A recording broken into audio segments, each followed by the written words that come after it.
นี่คือบริเวณสารกลางจังหวัดสกลนครเลยตัวเลงไก่คำบริกุภาพปาตคามผสมมาบริเวณสารกลางจังหวัดเลยภาพบรรยากาศสวยงามอันนี่แหละอันเขาจะว่าประสาทพึ่งประสาทพึ่งจังหวัดแต่เขาจะยังประดับประดายังบริเวณได้กำลังประดับประดาดอกไม้ใส่เพื่อความสวยงามงดงาม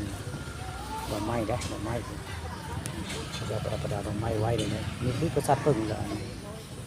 มีรูปพญานาคเขาจะมีรูปพระคนได้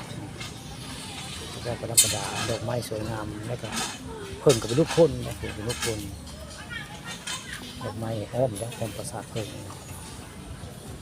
ธนาคารประชุมกับภาพบรรยากาศในงานมาให้เบิกได้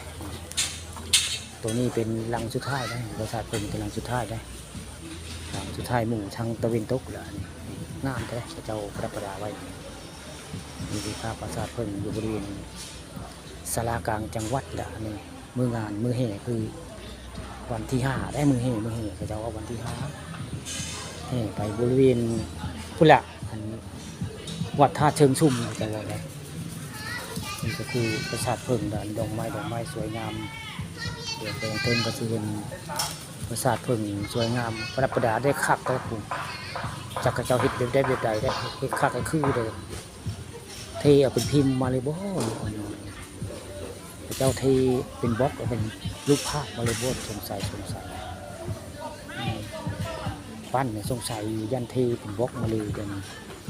ที่เสร็จบล็อกก็เป็นรูปเป็นภาพมาเลยบ่เพิ่งมาเลยประสาทเพิ่งพี่น้องผู้ข่าวว่าปั้นสิบเมตรอาทิตย์ที่บล็อกเกิดเป็นประสาทเพิ่งเลยจากบนแล้วใช้เพิ่งโบหน่อยอย่างนี้ใช้เพิ่งนี่โบหน่อยที่เป็นแล้วนี่คือภาพดอกไม้สวยงามเนาะดอกไม้ขับขึ้นไปแล้วนี่ภาพประสาทเพิ่งบริเวณสารกลางจังหวัดหลังตอนแรงไก่คำวันนี้ผู้ข่าวปานคำผสมกับภาพประสาทสวยงามประสาทเพิ่งมาให้เบิ่งได้นี่